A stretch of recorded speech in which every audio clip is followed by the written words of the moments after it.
Good morning, student. Today I will teach the second chapter from your Moments book. In this chapter, the author has talked about a monkey which was brought by his grandfather. Uh, when the monkey was brought to home, initially the problem was created by grandmother. It was expected that the grandmother will create problem because whenever a new animal comes in the house, the grandmother creates problem and creates noises. प्रिय छात्रों, मैं इस chapter में आपको बता चुका हूँ कि एक दादाजी हैं जो एक मंकी को खरीद कर लाते हैं, और मैं पिछले वीडियो में बता चुका हूँ कि क्या होता है। तो अब इस बार मैं इसके थर्ड पार्ट को पढ़ाऊंगा, जिसे आप ध्यान से सुनिएगा। When Toto was finally accepted by grandmother, he was given a comfortable home in a stable.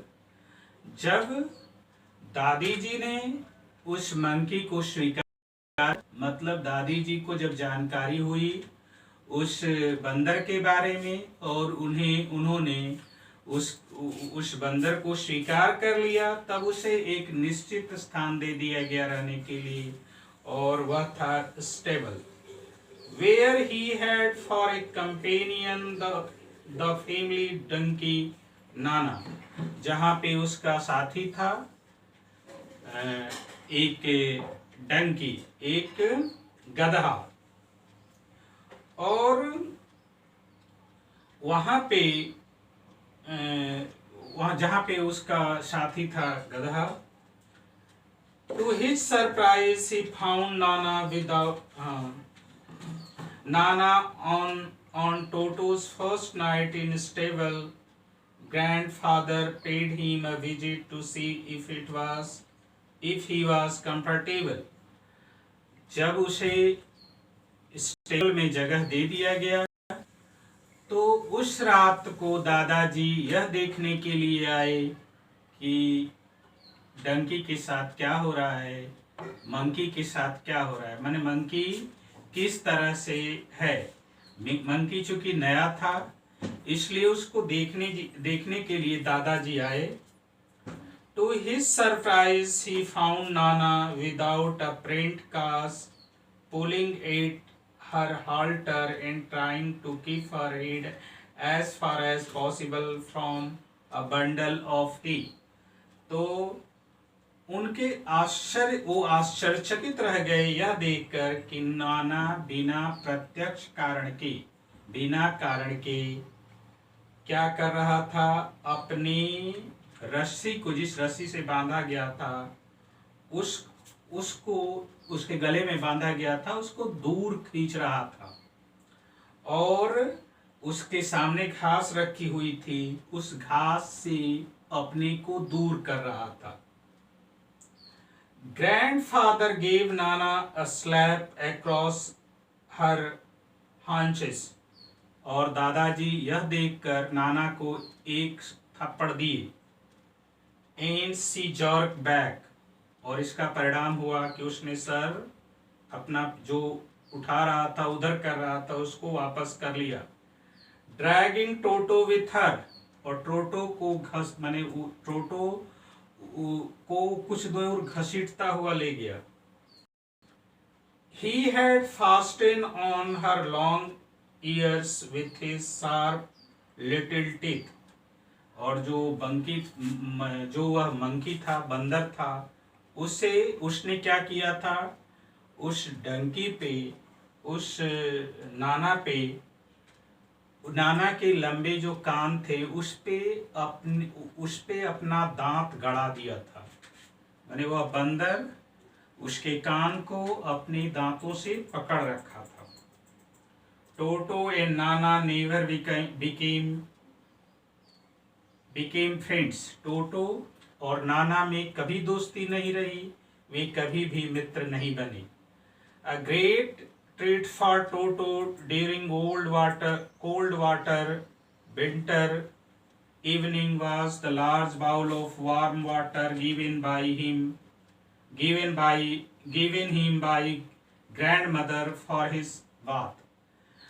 ठंडे गर्मी के दिनों में ठंडे के दिनों में क्या होता था कि शाम को दादी जी गर्म पानी करके उस बंदर को देती थी नहाने के लिए. He would cunningly test the temperature with his hand, then gradually step into the bath. और जब बर्तन में वो पानी देती थी तो चालाकी से क्या करता था, अपने हाथों से पानी के तापमान को कितना गर्म है उसको चेक करता था और तब धीरे धीरे उस टब में उस बर्तन में प्रवेश करता था.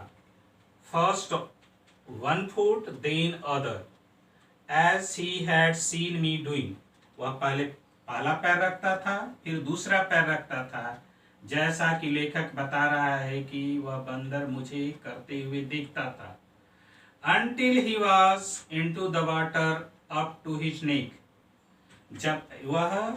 जब गर्दन तक उसके पानी हो जाता था.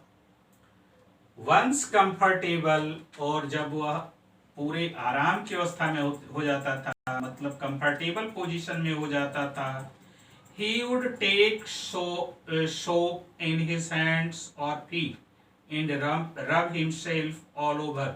तो वह अपने हाथ से या पैर से साबुन को उठाता था और अपने पूरे शरीर पे उसे रगड़ता था. साबुन को रगड़ जैसे हम लोग रगड़ के लगाते हैं ना. When the water became cold, he would got out and run as quickly as he could to the kitchen fire in order to dry himself. और जब गर्म जल ठंडा हो जाता था तो वह तेजी से उस जल से निकल जाता था और उतना तेज दौड़ता था जितना कि वह तेजी से दौड़कर किचन में चला जाता था, फायर के पास, आग के पास, जहाँ पे वो अपने को आग से गर्म करता था.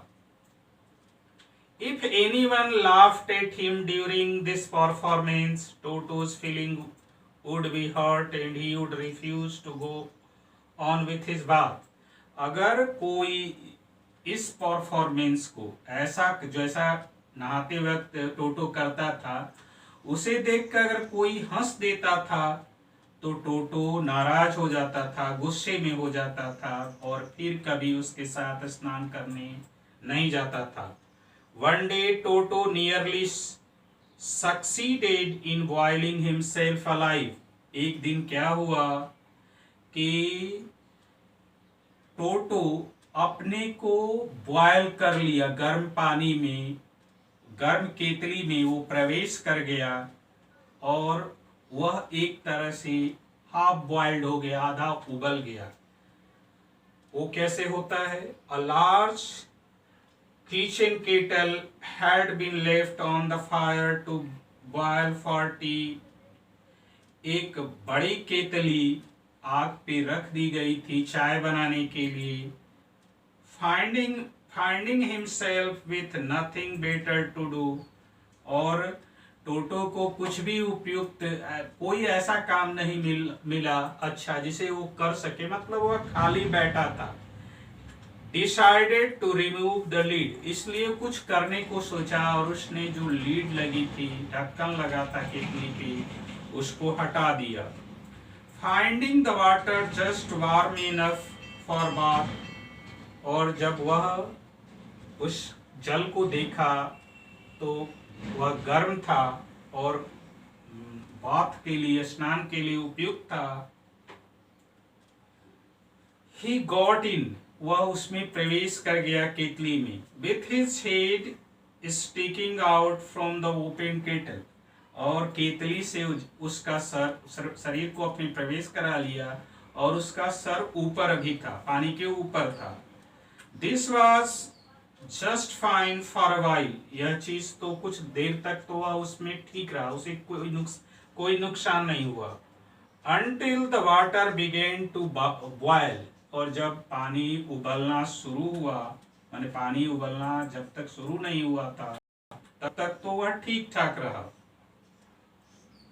टोटो then raised himself a little but finding it cold outside, जब पानी उबलना शुरू हुआ तो टोटो ने अपने को ऊपर उठाया, अपने सर को ऊपर उठाया, लेकिन जब देखा कि ऊपर ठंडा है तो उसने अपना सर फिर नीचे कर लिया, अपने को नीचे कर लिया, मतलब उतना अभी जल नहीं गर्म हो गया था कि उबल जाए, लेकिन उस पॉइंट पे पहुंच रहा था। He continued hopping up and down for some time, और जब नीचे किया तो जल उबल चुका, पूरी तरह उबल रहा था, और उसमें उसमें वह लगभग उब गया। Until grandmother arrived and hauled him half boiled out of the kettle, और संजोग से दादी जी वहां पहुंच गईं और उन्होंने आधे उबले हुए, मतलब हाफ बॉइल्ड हो गया था वो टोटो, उसे बाहर केतली से निकाली। तो ये था आपका third part of this chapter. Tomorrow I will teach the fourth part of this chapter. Till then, goodbye, thank you.